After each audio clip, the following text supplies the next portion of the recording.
Welcome to the Slop Farm. Enjoy the video. You start by gathering the clips you want to split screen. Pick matching aspect ratios to avoid awkward crops.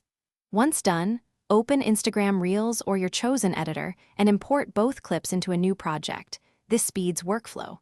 Make sure audio tracks are available and muted if you plan separate voiceovers. You're preparing the canvas now. Align frame sizes and set a 9:16 project if it's for Reels, because consistency prevents later resizing mistakes and keeps composition balanced. You now build the actual split screen.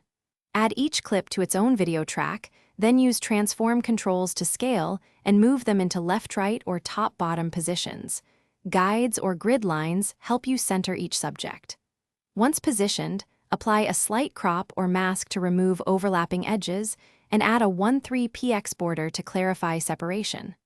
Also, balance exposure and color between clips so viewers perceive one seamless frame.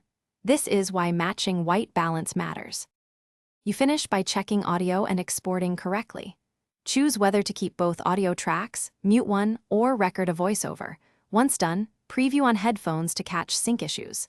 Export using H.264 at 1080p or 4K with a 9:16 frame to match Instagram Reels requirements, and make sure bitrate is high enough to avoid compression artifacts.